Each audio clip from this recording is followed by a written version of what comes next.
200 ሚሊዮን ብር በጀት እየተገነባ የሚገኘው የዋጫ የመጀመሪያ ደረጃ ሆስፒታልን ለማጠናቀቅ በትኩረት እየተሰራ መሆኑን የደራማሎ ወረዳ አስታወቀ። የአርባ ምንጭ ዓለም አቀፍ ስቴዲየም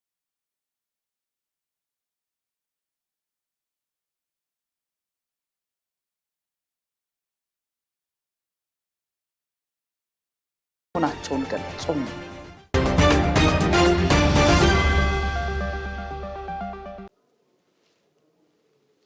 ሰላም ጤና ይስጥልን ውድ ተመልካቾቻችን፣ ይህ ከጋሞ ቴሌቪዥን ዜና 42 ነው። የዕለቱን ዜና ማቀርብላችሁ እኔ ንጋቷ ይሳቅ ነኝ። አስከትለን ለትንታኔ ወደ ያዝናቸው ዜናዎች እናልፋለን። በመከባበር ላይ የተመሰረተ አንድነትን በማጠናከር የህዝብ ተጠቃሚነትን ማረጋገጥ እንደሚያስፈልግ ተገለጸም። የጨንቻና አካባቢው ተወላጅ ምሁራን በሰላም ልማትና አንድነት ዙሪያ መክረዋል። መስፍን ባንጃ ተጨማሪ ያለው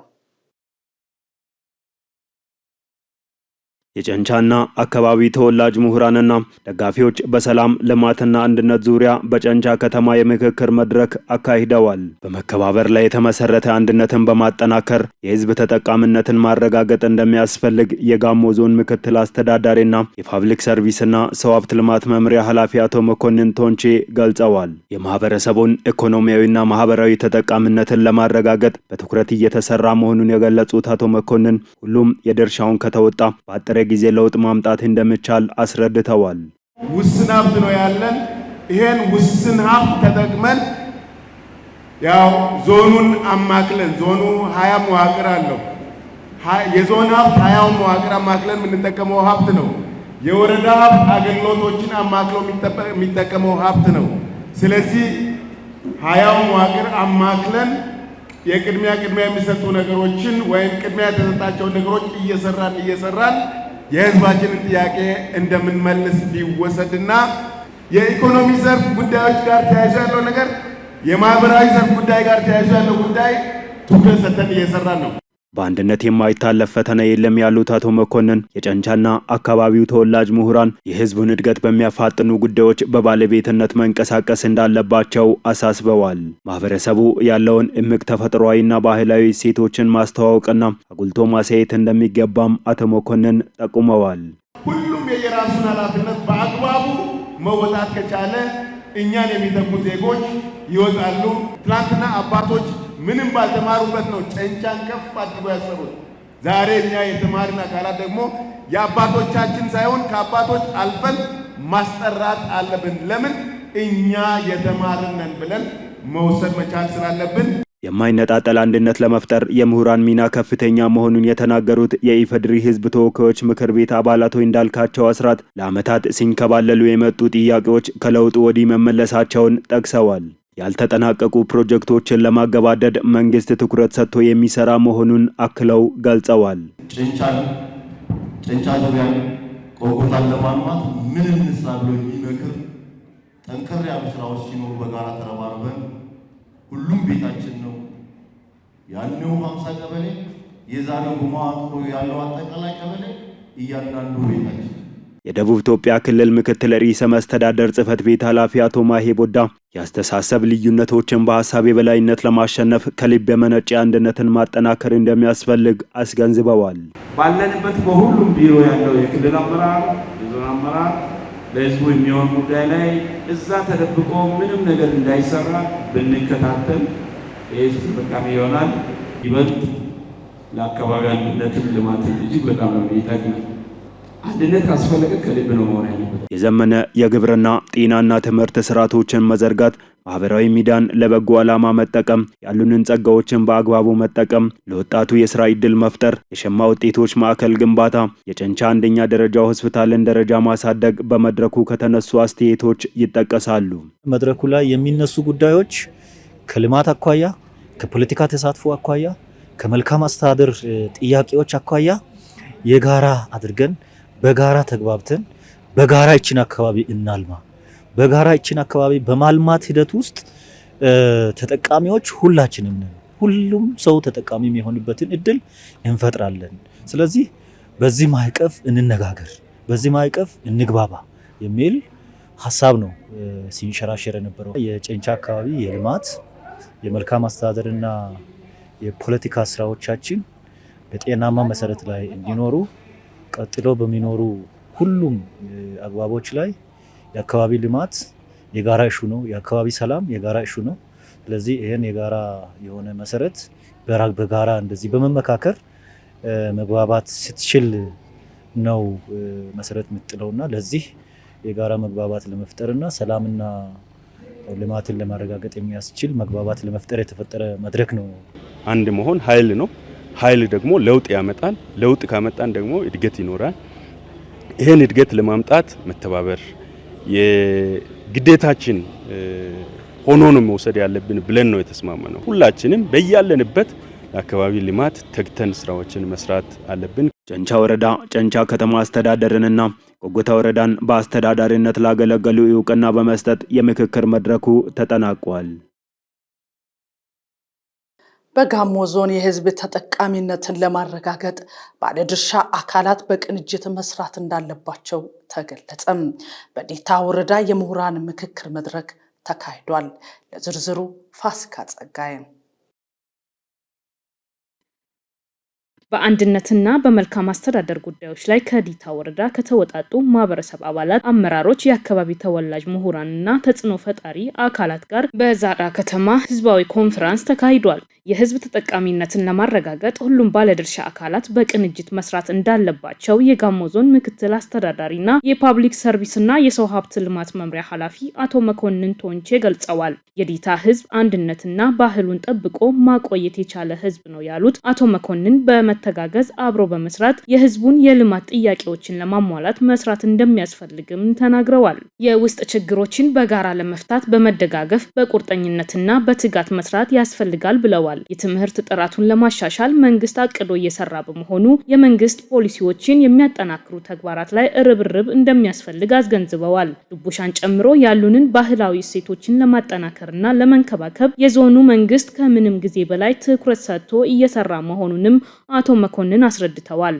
ሁሉንም ነገር የሚጠይቁ ህዝብ የሚያነሳቸውን ልማቶች ማረጋገጥ የሚያስችል የሰው ኃይል አቅም ስላለ ሁለንተናዊ ብልጽግናችንን ለማረጋገጥ ጊዜው ሩቅ አይሆንም።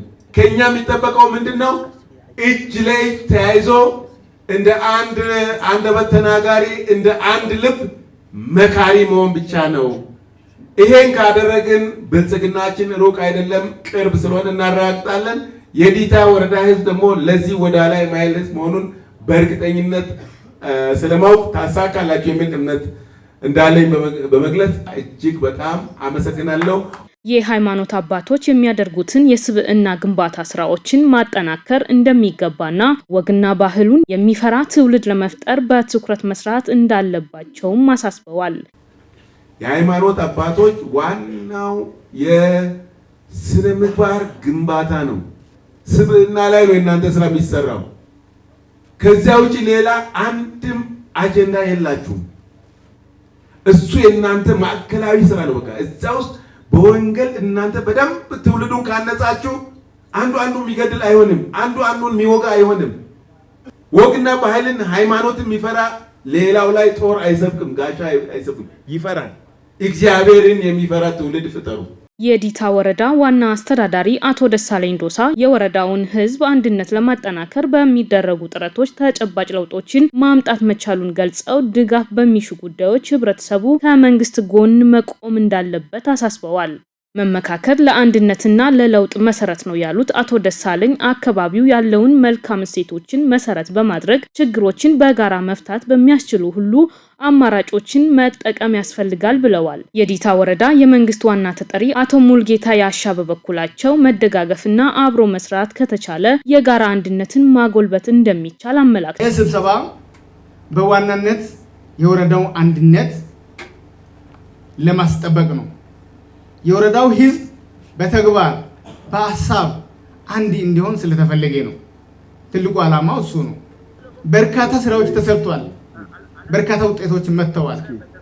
ሌላው ደግሞ ከኛ የሚጠብቀው ነገር ከዚህ ቤት የሚጠብቀው ነገር ዋናው ነገር እይታችን መቀየር ያስፈልጋል። ህዝቡ አንድ የሚሆን ከሆነ እኛ ባለንበት ሁሉ ቦታ አንድ ከሆነ ሁሌም በውጤት እንታጀባለን። ስለዚህ እይታችን ማስተካከል ያስፈልጋል። የዲታ ወረዳ ተወላጅ ከሆኑት መካከል ለጋሞ ቴሌቪዥን አስተያየታቸውን የሰጡት አቶ ደስታ ደንበላ ለአንድ ሀገር መሰረቱ ልማት መሆኑን በመጠቆም ዲታ ወረዳን በመልካም አስተዳደርና በልማቱ ከፍ ብላ እንድትታይ የምሁራን ምክክር አስፈላጊ ነው ብለዋል። ለአንድ ሀገር ልማት ወሳኙ መጀመሪያ የህዝብ አንድነት ነው።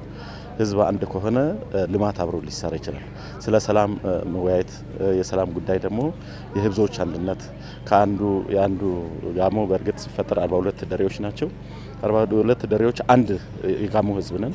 የአንድነት የጋሞነትና የወረዳዊ አንድነት ስለሚያስፈልግ በአንድነት ጉዳይ መምከር ያስፈልጋል የሚል ነው። በዚህ ጉዳይ ላይ ህብረተሰቡ አንዳንድ የሃይማኖት የባህል ጉዳይ ተቀላቅሎ ህዝቡን መጋጨት እንደሌለበት ሃይማኖታዊ ስርዓት ባህላዊ ስርዓት መንግስትን ድርሻን መወጣት እንዳለበት በውይይቱ ላይ ተግባቦት ላይ ተደርሷል። የአካባቢው ህዝብ መልካም እሴቶችን መንከባከብ፣ የዛዳ ከተማን ወደ ፈርጅ 3 ማሳደግ፣ በዛዳ ከተማ የአንደኛ ደረጃ ሆስፒታል መገንባት፣ የዛዳ ከተማን በመንገድ ዳር መብራቶች ማስዋብ፣ የአንድሮ ጤና ጣቢያ እድሳትና የአርባ ምንጭ ዓለም አቀፍ ስቴዲየም ግንባታን መደገፍ በውይይቱ በጥልቀት የተመከሩ ጉዳዮች ናቸው። ልማትና መልካም አስተዳደርን በማስፋፋት የህዝቡን ዘላቂ ሰላምና አንድነትን ለማረጋገጥ ባለሀብቶች፣ ምሁራን፣ ተጽዕኖ ፈጣሪ ግለሰቦች በቅንጅት መስራት እንደሚገባቸው በውይይቱ ተገልጿል። ዲታ ወረዳ ከተመሰረተችበት ጊዜ አንስቶ ወረዳውን በአስተዳዳሪነት ላገለገሉ ግለሰቦች እውቅና ተሰጥቷቸዋል። በ200 ሚሊዮን ብር በጀት እየተገነባ የሚገኘው የዋጫ የመጀመሪያ ደረጃ ሆስፒታልን ለማጠናቀቅ በትኩረት እየተሰራ መሆኑን የዳራማሎ ወረዳ አስታወቀም። ለሆስፒታሉ ግንባታ አስፈላጊውን ድጋፍ ለማድረግ ዝግጁ መሆናቸውን ነዋሪዎች ተናግረዋል። የተበረተ ይማን ዘገባ የአምላክነሽ ተረፈ ተከታትላለች። የዋጫ ከተማ ነዋሪ የሆኑት አቶ ተሾመ ጉዱ ሆስፒታሉ የህብረተሰቡን እንግልት የሚቀንስ መሆኑን ተናግረው ግንባታው እስኪጠናቀቅ አስፈላጊውን ድጋፍ እናደርጋለን ብለዋል። የሆስፒታሉ መጀመሩ ዓላማ ያለ ምክንያት ያለ ጊዜ ሊኖሩ የሚችሉ ሰዎች የሚሞቱትን በማየት ከዚህ ችግር ለማውጣት ነው። የሆስፒታሉ የመጀመሩ ዓላማ ቢኖር እንደዚህ ነው። ለአንድም ለቅጽበትም ሳይገታ ሆስፒታሉ በተጠናከረ ሁኔታ ከቀን ወደ ቀን እየደመቀ እየበራ እየታየ መጥቶ ዛሬ ይሄንን ግዙፍ ህንፃ ሊናይ በቅተናል። ስለዚህ በመጀመሪያ ደረጃ ለዚህ ለመልካም ለግዙፍ ህንፃ ስራ እኛ መተን ሀሳብ እንድንሰጥ ያለንን ገንዘብ እንድንሰጥ በነገር ሁሉ እንድንተባበር አቶ ግማና ግሳቲና ወይዘሮ አስናቀች ዮናታ የተባሉ አስተያየት ሰጪዎች የሆስፒታሉ ግንባታ የደረሰበት ደረጃ አበረታች መሆኑን ጠቁመው ድጋፋችንን አጠናክረን እንቀጥላለን ብለዋል። ከዚህ በፊት ሆስፒታል ባልነበረበት የነበረው ጉዳት ስንመለከት እኛ ከዚህ በቀደም መንግስታችን አሁን ለውጥ መንግስት ከመጣ በኋላ ነው ይህ ሀገር በሰው አይን ሊገባ ቻለው። በዚህ አጋጣሚ እኛ በአካባቢያችን በከፍተኛ ሁኔታ ንቅናቄ ውስጥ ገብተናል። ገንዘብ ያለው በገንዘቡ፣ እውቀት ያለው በእውቀቱ በመልካም ሀሳብ እንደግፍ ለህዝቡ ጥሬን አስተላልፋለሁ። ይሄ ለኛ ታምር ነው፣ እውነት ለኛ ትንሳኤ ነው። አሁን ገና ይሄ ሀ ተብሎ ጅማሬ ነው። አልተፈጸመም፣ አልተካሆነንም፣ አላለቀም፣ ፊኒሽንግም አላለቀም። ጅማሬ ላይ ነን። እኛ እንደ ወረዳን እንደ ግለሰብም እንደ ማህበረሰብም እንደ ራሴን ብዙ ነገር ይቀራል። ብዙ ነገር አደርጋለሁ። ብዙ ነገር አድርጌያለሁ። ብዙ ነገር አደርጋለሁ። በ200 ሚሊዮን ብር በጀት እየተገነባ የሚገኘው የዋጫ የመጀመሪያ ደረጃ ሆስፒታል ዋና የሚባሉ 4 ህንጻዎች 95 በመቶ መጠናቀቃቸውን የገለጹት የዳራማሎ ወረዳ ዋና አስተዳዳሪ አቶ ኤርሚያስ አባይነ ናቸው። ለሆስፒታሉ ግንባታ 50 ሚሊዮን ብር ለማሰባሰብ እቅድ ተይዞ እየተሰራ መሆኑንም ያስረዳሉ። ሁለተኛ ዙር ገቢ ማሰባሰብ ብለን እቅድ ይዘናል። አሁንም እንደገና አጠቃላይ የመጀመሪያ ዙርና የሁለተኛ ዙር ገቢ ማሰባሰብ ስራዎችን በሙሉ በባዛር እናጠቃልላለን ብለን ባዛር እቅድ አሁን ይዘን በግንቦት 16 እና 17 ባዛር እናካሄዳለን። የመጀመሪያ እና የሁለተኛ ዙር የገቢ አሰባሰብ ስራዎችን ጠቅልል አድርገን በባዛር እናጠቃልል ብለን እየሰራን ያለንበት ሁኔታዎች አሉ። አጠቃላይ ከባዛሩ ለመሰብሰብ ታርጌት አድርገን እየሰራን ያለነው 50 ሚሊዮን ብር ነው። 50 ሚሊዮን ብር እንሰበስባለን ብለን የተለያዩ ማህበራዊ መስረቶችን ተጠቅመን እቅድ በየማህበራዊ መስረቶችን እየሰራን በጥሩ ደረጃ ገቢ አሁን እየሰበሰበን ያለንበት ሁኔታዎች አሉ። እንግዲህ 50 ሚሊዮኑን ስናቅድ አንደኛ ለነዚህ ለአራቱ ህንጻዎች ገና ያልከፈለናቸው ወደ 19 ሚሊዮን ብር በላይ ገና የሚከፈል ገንዘብ አለ። ተጨማሪ ደግሞ ወደ ስራ ለማስጀመር 2018 ላይ ይህን ሆስፒታል ወደ ስራ እናስገባለን ብለን እቅድ ይዘን ያለነው 2018 ላይ ወደ ስራ ለማስገባት በጣም ወሳኝ የሆኑ ብሎኮችን ግንባታ ለማስጀመር ጭምር ነው።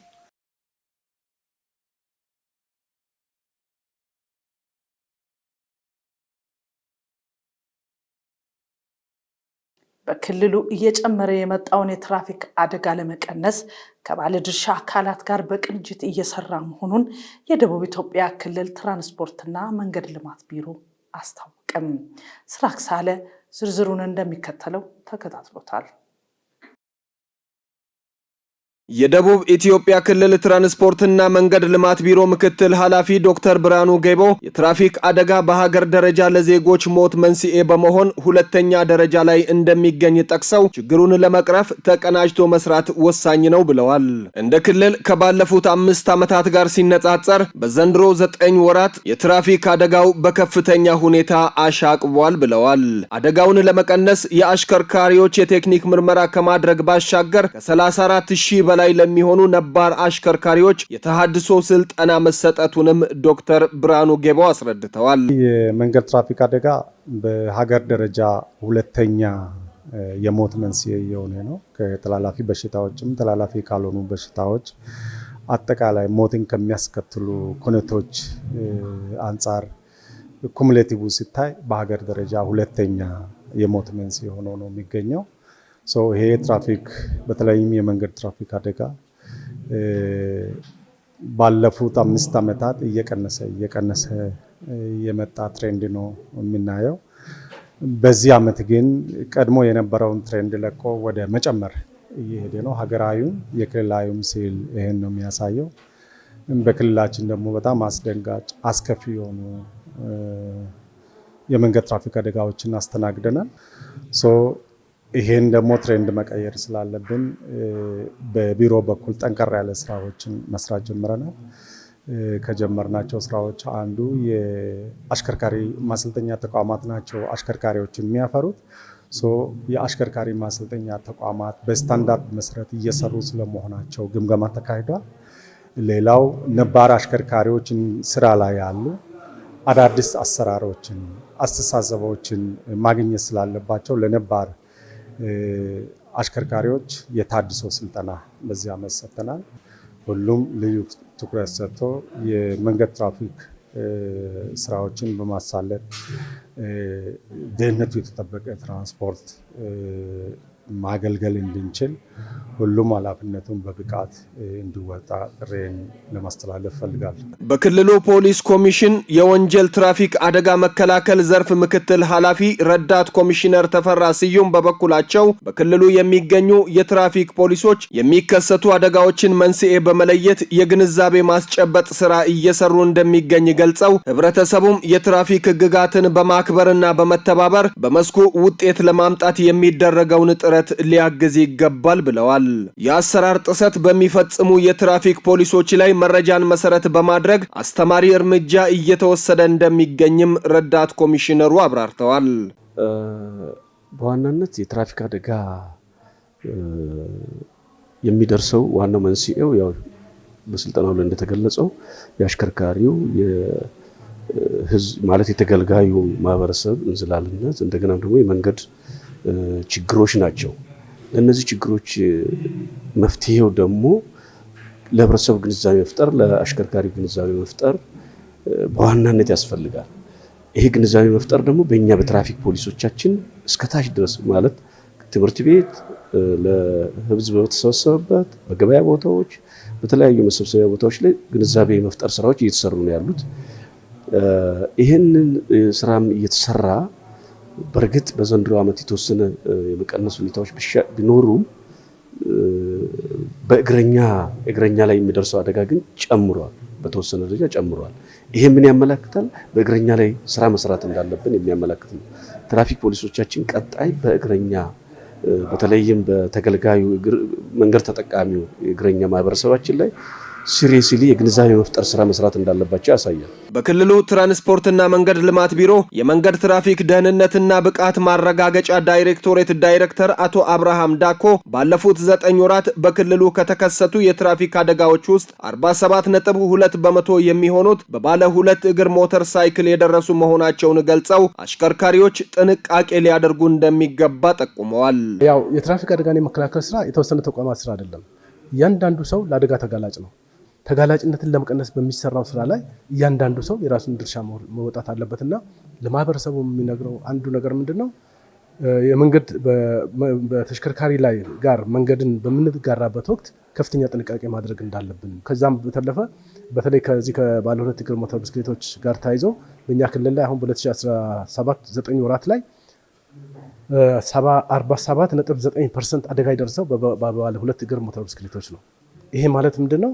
ከፍተኛ አደጋ ሞተር ብስክሌት እያስተናገድን ነው ማለት ነው። የአሽከርካሪ ማሰልጠኛ ተቋማት ብቃት ያላቸው አሽከርካሪዎችን ለመፍጠር ደረጃውን የጠበቀ ስራ ሊሰሩ ይገባል ያሉት አቶ አብርሃም የተሽከርካሪ ባለ ንብረቶችም ተሽከርካሪዎቻቸው አስፈላጊውን የቴክኒክ ምርመራ አልፈው እየሰሩ ስለመሆናቸው እርግጠኛ በመሆን ኃላፊነታቸውን ሊወጡ ይገባል ብለዋል። የመድረኩ ተሳታፊዎችን በበኩላቸው የትራፊክ አደጋን የመከላከል ስራ ለአንድ ተቋም ብቻ የሚተው ባለመሆኑ ባለድርሻ አካላት ተቀናጅተው ሊሰሩ እንደሚገባ አሳስበዋል። የህግ ጥሰት በሚፈጽሙ አሽከርካሪዎችና የትራፊክ ፖሊሶች ላይ አስተማሪ እርምጃ ሊወሰድ እንደሚገባ ገልጸው እግረኞችም የሚሰጣቸውን የግንዛቤ ማስጨበጫ ስልጠና እንዲተገብሩ ጠይቀዋል። ይህንን ያው እንደ ዞናችን ስንመለከትም አሁናዊ ዳታ የሚያሳየው የትራፊክ አደጋ እየጨመረ ያለበት ሁኔታዎች አሉ። በጣም የጨመረ ነው ያለው። ይህንን ደግሞ ለመቀነስ ያው ሁሉም ባለድርሻ አካላት በጋራ የግንዛቤ ትምህርቶችን በትምህርት ቤትም ለአርሶ አደሩ በሚሰበሰብበት በየትኛውም ልማት ስራዎች ላይ ይህንን ለመቀነስ የትምህርት ትራፊክ አደጋን ለመቀነስ ትምህርቶች የተሰጡ ይገኛሉ።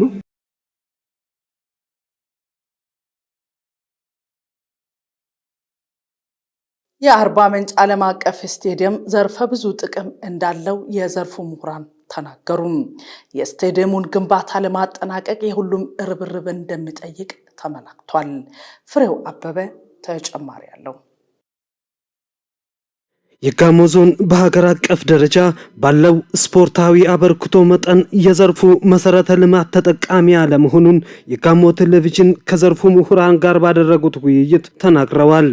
በአርባ ምንጭ ዩኒቨርሲቲ የስፖርት ሳይንስ ምሁርና ተመራማሪ ዶክተር ኤፍሬም ከንቲባ በኢትዮጵያ ስፖርት ወጥነት ባለው መልኩ አትሌቶችን ለማፍራት የተከናወነ የተጠና ሳይንሳዊ ትግበራ አለመኖሩን ጠቁመው የጋሞ ዞን ለኢትዮጵያ ስፖርት በማያቋርጥ መልኩ ባለተሰጥኦ ስፖርተኞችን ለዘርፉ ማበርከቱን ይናገራሉ። ብዙ መሄድ የሚያስችል አቅም እንዳለ ጠቋሚ ነውና ቅድም አንተም እንዳነሳኸው በሁሉም ሊጎች ሊባል በሚችል ደረጃ ብሔራዊ ሊግ፣ ከፍተኛ ሊግ፣ ፕሪሚየር ሊግ በአማካይ አንድ ወቅት የሆነች ፊገራቲቭ ጥናት ነበርና በአማካይ ከ2 እስከ 3 የአርባ ምንጭ ልጅ አይጠፋም በየክለቡ። ስለዚህ ይሄ በጣም ትልቅ ፖቴንሻል መኖሩን ያሳያል። ስፖርት በጋሞ ዞን ውስጥ የህይወት ዘይቤ መሆኑን የሚገልጹት ዶክተር ኤፍሬም ሳይንሳዊና ዘመናዊ ድጋፍ ቢታከልበት በስፖርት ዘርፍ ሀገርን ውጤታማ ማድረግ የሚያስችል እምቅ አቅም መኖሩን ያብራራሉ።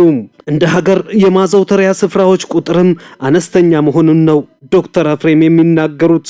የማዘውተሪያ ስፍራ በተስፋፋ ቁጥር ስፖርታዊ ተሳትፎ የመጨመር አሳማኝ ተሞክሮዎች መኖራቸውን ጠቁመው የማዘውተሪያ ስፍራዎች መበራከት አምራችና ባለራዕይ ትውልድ የሚፈጥር መሆኑን ያስረዳሉ። ትንሽ ዘመናዊ ነገር ብታከልበት በተለይ ዘመናዊ ማዘውተሪያ፣ ዘመናዊ አሰለጣጠን፣ ሳይንሳዊ ነገሮች ትንሽ ቢታከሉበት ብዙ መሄድ የሚችል አቅም ያለው አካባቢ ነው ብዬ አስባለሁ። ስታዲየሙ በአሁኑ ወቅት መገንባቱ በካፍ መመዘኛ መሰረት ሂደቱን አሟልቶ እንዲገነባ ምቹ ሁኔታን እንደሚፈጥር ገልጸው ይህም የካፍ መመዘኛ ማሟላት ላልቻሉ የምስራቅ አፍሪካ ሀገራት ጭምር መጠቀም የሚችሉት ግዙፍ ሀገራዊ ፕሮጀክት መሆኑን ተናግረዋል። በምስራቅ አፍሪካ የዳረ ሰላም ስታዲየም ብቻ የካፍን መመዘኛ እንደሚያሟላም ገልጸዋል። ስታዲየሙ ሲጠናቀቅ በርካታ እድሎችን ይዘው እንደሚመጣ የሚናገሩት ምሁሩ የልቀት ማዕከልም የመሆን እድል እንዳለውም ያስረዳሉ። ከስክራች ጀምሮ አብሮ አላይን ያደረገ እየሄደ ያለ ስታዲየም ነው ይሄ። ስለዚህ በጥብቅ ዲሲፕሊን ተመርቶ በእርግጠኝነት እንግዲህ ወደ መጠናቀቁ ደግሞ በአጭር ጊዜ ይሆናል ብለን ተስፋ እናደርጋለን። እንደዛ ከሆነ እንግዲህ ወደ ከተማችን ትልልቅ አህጉራዊ ዓለም አቀፍ ውድድሮች የመምጣት እድላቸው ሰፊ ነው። በጋሞ ዞን በስፖርት እንቅስቃሴ በተጫዋችነት በአሰልጣኝነትና በስፖርት አመራርነት ያገለገሉት የዘርፉ ባለሙያ አቶ መንግስቱ ደምሴ የጋሞ አካባቢ በውድድር ስፖርቶች በተደራጀ መልኩ በመሳተፍ ቀደምት መሆኑን ገልጸው በተለይም ከ1970ዎቹ ወዲህ በብሔራዊ ቡድን የሚሳተፉ ውጤታማ ስፖርተኞችን በማፍራት ስመጥር መሆኑን ይናገራሉ። የጋሞ ዞን በኢትዮጵያ የገዘፈ የስፖርት ተሳትፎ ቢኖረውም በማዘውተሪያ ስፍራ ረገድ ትኩረት አለማግኘቱን ገልጸው በ1964 ዓ.ም የተመሰረተው የአርባ ምንጭ ሁለገብ ስታዲየም በሀገር አቀፍ ደረጃ ስመጥር የሆኑ ታላላቅ ስፖርተኞችን ማፍራቱን ተናግረዋል። የጋሞ ዞን አካባቢ ከ50 ዓመታት አስቀድሞ ደረጃውን የጠበቀ የመጫወቻ ሜዳ ማግኘት ነበረበትም ይላሉ።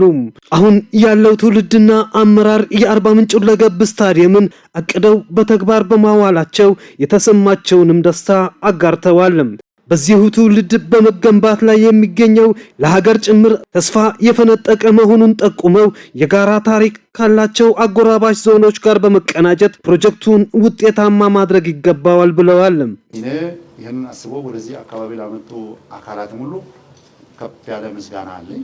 የስፖርት መምህርና የቀድሞ ስፖርተኛ የሆኑት አቶ ወንዶሰን ጌታቸው የጋሞ ዞን በስፖርት ተሳትፎና ውጤት በኢትዮጵያ የገዘፈ ተሳትፎ ያለው አካባቢ መሆኑን ገልጸው በተሳትፎ መጠን የማዘውተሪያ ስፍራ ተጠቃሚ አለመሆኑ የሚያስቆጭ መሆኑን ይናገራሉ። የአርባ ምንጭ ሁለገብ ስታዲየም ግንባታ በመጀመሩ የሚኪስ መሆኑን ገልጸው ፕሮጀክቱ የመላው ኢትዮጵያውያን ፕሮጀክት በመሆኑ ሁሉም እጅ ለእጅ ተያይዞ ለፍጻሜ ማድረስ አለበት ይላሉ። ይሄ ፕሮጀክት በእውነት ነው የምለው በጣም የሚናፍቀው እግር ኳስን የሚወድ የዚህ አካባቢ ህብረተሰብ ለዚህ ሌት ተቀን ይተኛል ብዬ አላስብም። ምክንያቱም የሚጓጓለት ቅድም ብያለሁ ከየት የት ነው ይሄ እኮ ባይዘወይ ይሄ የአርባ ምንጭ ወይንም የደቡብ ኢትዮጵያ ክልል አደራ ብቻ ወይንም ስራ ሊሆን አይገባም። ምክንያቱም ሁሉም ኢትዮጵያዊ እጁን የሚከትበት ነው። አርባ ምንጭ ዩኒቨርሲቲ የማህበረሰብ ጉድኝትን ያካተተ ጥናትና ምርምር ስራዎች ላይ ትኩረት አድርጎ እየሰራ መሆኑ ተገለጸ። የጴጥሮስ ገመቹን ዘገባ ስራክ ሳለ ተከታትሎታል። ለከፍተኛ ትምህርት ተቋማት በአዋጅ ከተሰጡ ተልእኮዎች አንዱ የማህበረሰብ አገልግሎት ነው። አርባ ምንጭ ዩኒቨርሲቲ ከመማር ማስተማር ስራ ጎን ለጎን ማህበረሰብ ተኮር የጥናትና ምርምር ስራዎችን በስፋት እያከናወነ ይገኛል። በዩኒቨርሲቲው የማህበረሰብ ጉድኝት ጽንሰ ሐሳብ ከጊዜ ወደ ጊዜ እያደገ መጥቷል ያሉት የአርባ ምንጭ ዩኒቨርሲቲ ምርምርና ትብብር ጉዳዮች ምክትል ፕሬዝዳንት ዶክተር ተክሉ ወጋየሁ ናቸው። ለመንግስት ከፍተኛ የትምህርት ተቋማት በአዋጅ የተሰጡ 3 ተልእኮች ናቸው። ሁለቱ አንደኛው ጥናትና ምርምር ነው። ሁለተኛው የማህበረሰብ ጉድኝት ስራዎች ናቸው። እንግዲህ የማህበረሰብ ጉድኝት ስራዎች ፍልስፍናው ከጊዜ ወደ ጊዜ እያደገ ነው የመጣው። በአሁኑ ሰዓት አብዛኛው የማህበረሰብ አገልግሎት ስራዎቹ በፕሮግራም መልክ እየሄዱ ያሉ ናቸው። አንዳንዶቹ የፒኮን ሃይድሮ ፓወርን ጨምሮ በፕሮጀክት መልክ የሚሄዱ ናቸው። በሌላ መልኩ አንዳንድ ፕሮጀክቶች ምርምርን መነሻ ያደረጉ ናቸው። ማለት ምርምሩ ቀደም ብሎ በማህበረሰብ ውስጥ ያለውን ችግር ይለየዋል። እሱን ተከትሎ ደግሞ የማህበረሰብ አገልግሎት ስራዎች ይከተላሉ ማለት ነው። በሌላ መልኩ ደግሞ ጥናት ምርምርም ሳይደረግ የማህበረሰቡን ጥያቄ ተከትሎ የሚሰጡ የማህበረሰብ ጉድኝት ስራዎች እንደዚሁ አሉና አሁን በዋናነት ፍልስፍናው እየሄደ ያለው የማህበረሰብ ጉድኝት ስራዎች ጥናትና ምርምርን መነሻ ያደረጉ እንዲሆኑ ይመከራል።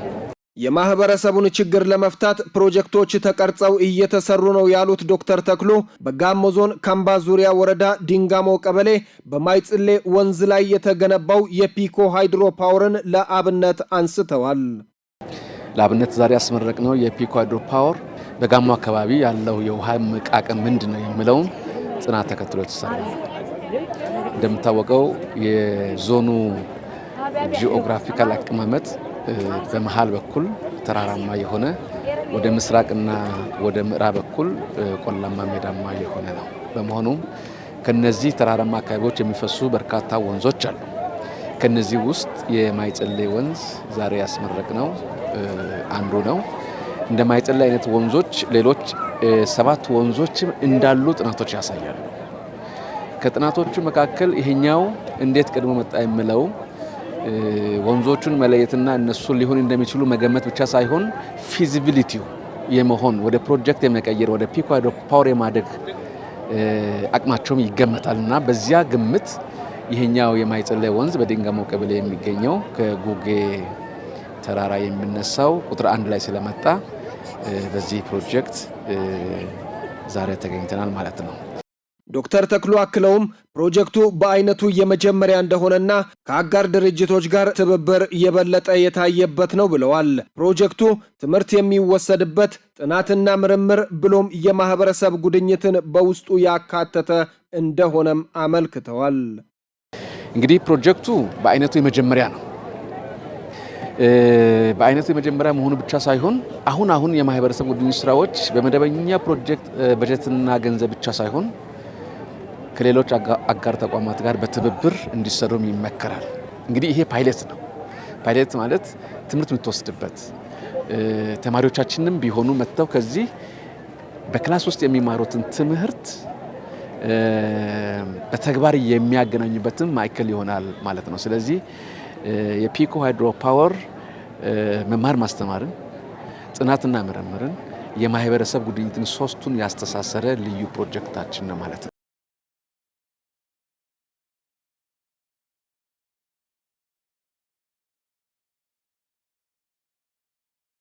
ከውጪ የዩክሬኑ ፕሬዝዳንት ቮሎዲሚር ዜሌንስኪ ከሩሲያው ፕሬዝዳንት ፑቲን ጋር ለመገናኘት ዝግጁ መሆናቸውን ገለጹ። ስራክ ሳለ ተጨማሪ ያለው የዩክሬኑ ፕሬዝዳንት ቮሎዲሚር ዜሌንስኪ ጦርነቱን ለማቆም ለመነጋገር ሐሙስ ዕለት ከሩሲያው ፕሬዝዳንት ቭላዲሚር ፑቲን ጋር በኢስታንቡል ለመገናኘት ዝግጁ መሆናቸውን ተናግረዋል። ዶናልድ ትራምፕ ፑቲን በሁለቱ ሀገራት መካከል በቱርክ ቀጥተኛ ውይይት ለማድረግ ያቀረቡትን ጥሪ ዩክሬን እንድትቀበል ከጠየቁ በኋላ ነው ዜሌንስኪ በኤክስ ገጻቸው ላይ ዝግጁነታቸውን የገለጹት። ግድያውን ማራዘም ምንም ፋይዳ የለውም፣ ሐሙስ በቱርክ ፑቲንን እጠብቃለሁ ሲሉ ዜሌንስኪ ጽፈዋል። የዩክሬኑ መሪ ቀደም ሲል አገራቸው ከሩሲያ ጋር ለመነጋገር ዝግጁ መሆኗን ነገር ግን የተኩስ አቁም ስምምነት ከተደረሰ በኋላ እንደሚሆን ተናግረው ነበር። የፈቃደኞች ጥምረት እየተባለ የሚጠራው የአውሮፓ መሪዎች ቅዳሜ በኪየቭ ከተገናኙ በኋላ የምዕራባውያን ኃያላን ጦርነት ከሰኞ ጀምሮ ለ30 ቀናት እንዲቆም ጠይቀዋል። ፑቲን በቀጥታ ለመነጋገር ጥሪ ያቀረቡት ይህንን የምዕራባውያንን ጣልቃ ገብነት ተከትሎ ነበር። እሁድ ዕለት ትራምፕ በማህበራዊ ሚዲያ ላይ ዩክሬን ለዚህ ጥሪ ወዲያውኑ መስማማት እንዳለባትና ጦርነቱ የሚያበቃበት መንገድ ስለመኖሩ ማብራሪያ እንደሚሰጡ ገልጸዋል። ቢያንስ ስምምነት ይቻል እንደሆነ ወይም እንዳልሆነ ለመወሰን ይችላሉ። ይህ ካልሆነ የአውሮፓ መሪዎችና አሜሪካ ሁሉም ነገር የት ምን ላይ እንደሚገኝ ያውቃሉ። እናም በዚህ መሰረት መቀጠል ይችላሉ ያሉት ትራምፕ አሁን ስብሰባው ይደረግ ብለዋል። ዜሌንስኪ በኤክስ ላይ ባጋሩት ልጥፍ ሩሲያ ከንግግሮቹ በፊት የተኩስ አቁም ስምምነት እንደምትሰጥ ተስፋ አደርጋለሁ ብለዋል።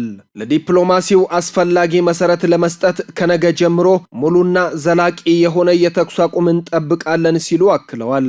ፑቲን ቅዳሜ ሌሊት ባደረጉት ንግግር በ2022 ዩክሬንን ሙሉ በሙሉ ከወረሩ በኋላ በተጀመረው ጦርነት ላይ ትርጉም ባለው ድርድር እንድትሳተፍ ዩክሬንን ጋብዘዋል። ፑቲን ውይይቱ ሩሲያና ዩክሬን በአዲስ እርቅ እንዲስማሙ ሊያደርግ ይችላል የሚለውን ነገር ከምርጫ ውጪ አይደለም ብለዋል። ለ30 ቀናት የተኩስ አቁም ጥሪ ግን በቀጥታ ምላሽ አልሰጡም።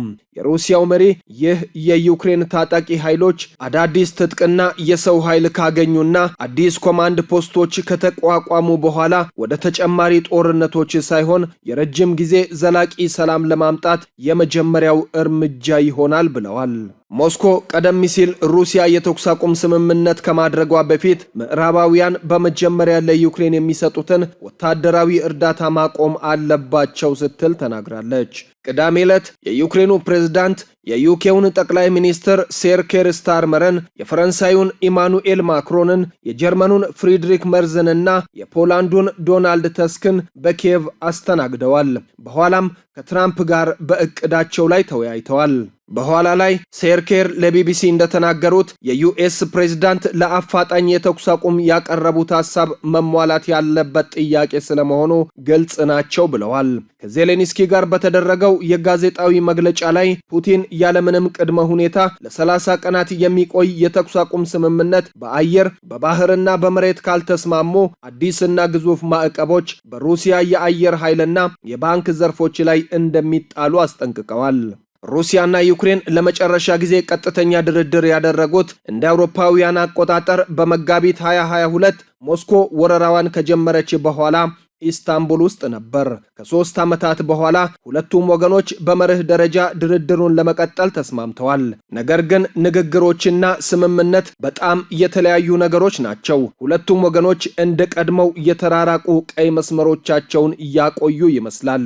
ዘገባው የቢቢሲ ነው።